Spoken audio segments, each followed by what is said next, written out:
भाग 4 में हमने जाना कि बाहुक के रूप में जो राजा नल थे उन्हें दमयंती ने पहचान लिया था, इसलिए रानी ने अपने पति भीम से अनुमति ली और बाहुक को रानीवास में बुलवाने की आज्ञा दे दी। बाहुक बुला लिया गया।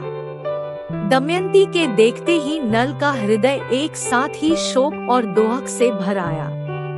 वे आंसुओं से नहा गए।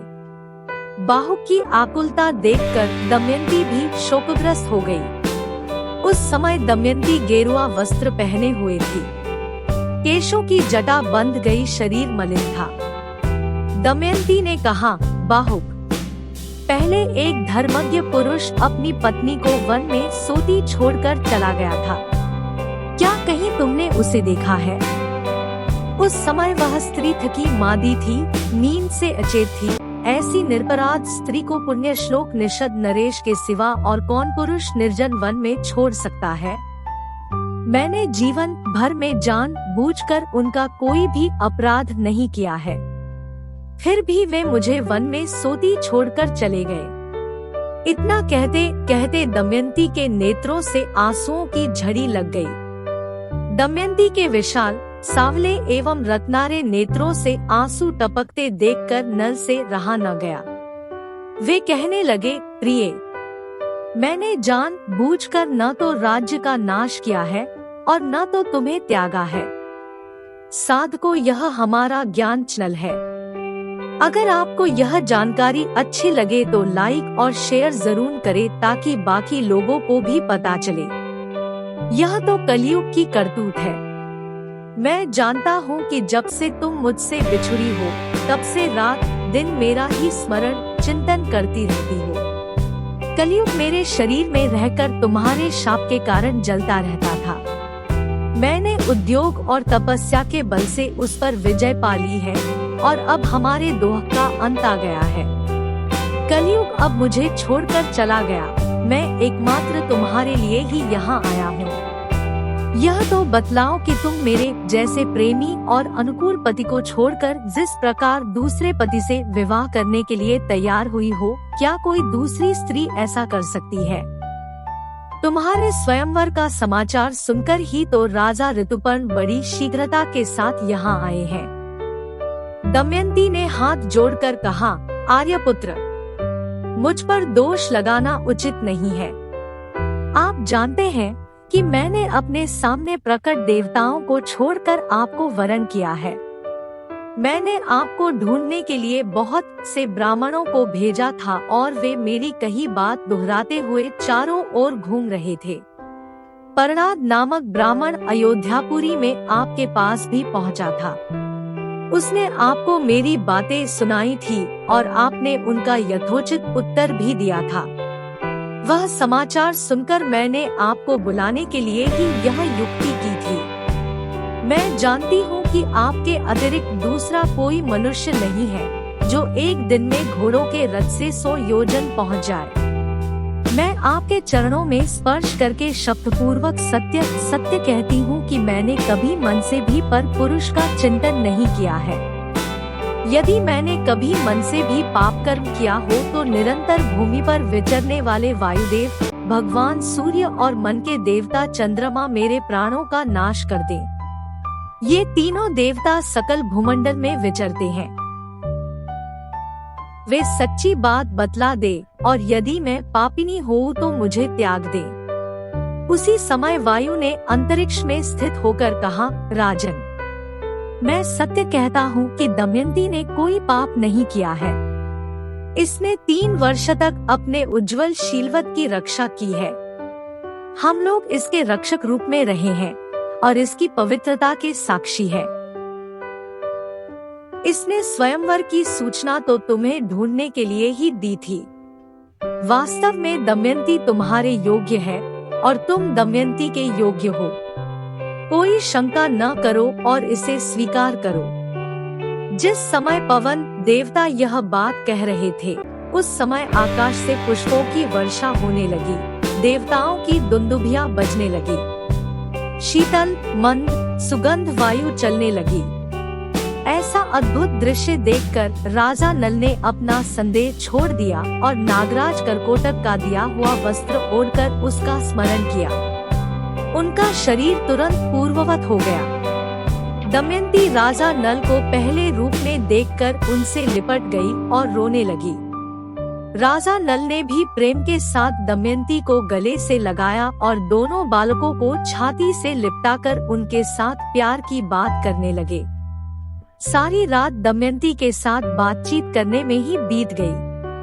प्रातःकाल होने पर नहा धो सुंदर वस्त्र पहनकर दमयंती और राजा नल भीम के पास गए और उनके चरणों में प्रणाम किया। भीम ने बड़े आनंद से उनका सत्कार किया और आश्वासन दिया। बात ही बात में यह समाचार सर्वत्र पहुंच गया। नगर के नर नारी आनंद में भरकर उत्सव मनाने लगे। देवताओं की पूजा हुई। जब राजा ऋतुपर्ण को यह बात मालूम हुई कि बाहुक के रूप में तो राजा नल ही थे, यहाँ आकर वे अपनी पत्नी से मिल गए, तब उन्हें बड़ा आनंद हुआ और उन्होंने नल को अपने पास बुलवाकर क्षमा मांगी। राजा नल ने उनके व्यवहारों की उत्तमता बताकर प्रशंसा की और उनका सत्कार किया। साथ ही उन्हें अश्व विद्या भी सिखा दी। राजा ऋतुपर्ण किसी दूसरे सारथी को लेकर अपने नगर चले गए। राजा नल 1 महीने तक कुंडिनगर में ही रहे। तदंतर अपने ससुर भीम की आज्ञा लेकर थोड़े से लोगों को साथ ले निषद देश के लिए रवाना हुए। राजा भीम ने एक श्वेतवर्ण का रथ, 16 हाथी, 50 घोड़े और 600 पैदल राजा नल के साथ भेज दिए। अपने नगर में प्रवेश करके राजा नल पुष्कर से मिले और बोले, किया तो तुम कपटभरे जुए का खेल फिर मुझसे खेलो या धनुष पर डोरी चढ़ाओ। पुष्कर ने हंसकर कहा, अच्छी बात है, तुम्हें दावों पर लगाने के लिए फिर धन मिल गया। आओ, अब की बार तुम्हारे धन तथा दमयंती को भी जीत लूंगा। राजा नल ने कहा, अरे भाई, जुआ खेल लो, बकते क्या हो, हार जाओगे तो तुम्हारी क्या दशा होगी जानते हो। जुआ होने लगा। राजा नल ने पहले ही दाव में पुष्कर के राज्य, रत्नों के भंडार और उसके प्राणों को भी जीत लिया। उन्होंने पुष्कर से कहा कि यह सब राज्य मेरा हो गया, अब तुम दमयंती की ओर आंख उठाकर भी नहीं देख सकते। तुम दमयंती के सेवक हो। अरे मूर्ख, पहली बार भी तुमने मुझे नहीं जीता था। वह काम कलयुग का था, तुम्हें इस बात का पता नहीं है। मैं कलयुग के दोष को तुम्हारे सिर नहीं मढ़ना चाहता। तुम अपना जीवन सुख से बिताओ, मैं तुम्हें छोड़ देता हूँ। तुम पर मेरा प्रेम पहले के ही समान है। तुम मेरे भाई हो। मैं कभी तुम पर अपनी आंख टेढ़ी नहीं करूँगा। तुम 100 वर्ष तक जियो। राजा नल ने इस प्रकार कहकर पुष्कर को धैर्य दिया और उसे अपने हृदय से लगाकर जाने की आज्ञा दी। पुष्कर ने हाथ जोड़कर राजा नल को प्रणाम किया और कहा, जगत में आपकी अक्षय कीर्ति हो और आप 10,000 वर्ष तक सुख से जीवित रहें। आप मेरे अन्नदाता और प्राणदाता है। पुष्कर बड़े सत्कार और सम्मान के साथ 1 महीने तक राजा नल के नगर में ही रहा। तदंतर सेना, सेवक और कुटुंबियों के साथ अपने नगर में चला गया। राजा नल भी पुष्कर को पहुंचाकर अपनी राजधानी में लौट आए। सभी नागरिक, साधारण प्रजा तथा मंत्री मंडल के लोग राजा नल को पाकर बहुत प्रसन्न हुए। उन्होंने रोमांचित शरीर से हाथ जोड़कर राजा नल से निवेदन किया, राजेंद्र, आज हम लोग दोहक से छुटकारा पाकर सुखी हुए हैं। जैसे सब आए हैं देवता इंद्र की सेवा करते हैं, वैसे ही आपकी सेवा करने के लिए हम घर घर आनंद मनाया जाने लगा। चारों ओर शांति फैल गई। बड़े बड़े उत्सव होने लगे। राजा नल ने सेना भेजकर दमयंती को बुलवाया। राजा भीम ने अपनी पुत्री को बहुत सी वस्तुएं देकर ससुराल भेज दिया। दमयंती अपनी दोनों संतानों को लेकर महल में आ गई। राजा नल बड़े आनंद के साथ समय बिताने लगे।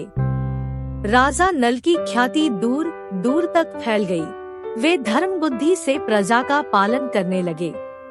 उन्होंने बड़े बड़े यज्ञ करके भगवान की आराधना की। बृहस्पति कहते हैं, युधिष्ठिर, तुम्हें भी थोड़े ही दिनों में तुम्हारा राज्य और सगे संबंधी मिल जाएंगे। राजा नल ने जुआ खेलकर बड़ा भारी दोहक मोल ले लिया था। उसे अकेले ही सब दोहक भोगना पड़ा, परंतु तुम्हारे साथ तो भाई है, द्रौपदी है और बड़े बड़े विद्वान तथा सदाचारी ब्राह्मण हैं। ऐसी दशा में शोक करने का तो कोई कारण ही नहीं है। संसार की स्थितियां सर्वदा एक सी नहीं रहती। यह विचार करके भी उनकी अभिवृद्धि और ह्रास से चिंता नहीं करनी चाहिए। नागराज कर्कोटक, दमयंती, नल और ऋतुपर्ण की यह कथा कहने सुनने से कलयुग के पापों का नाश होता है और दोहक ही मनुष्यों को धैर्य मिलता है। जय सनातन।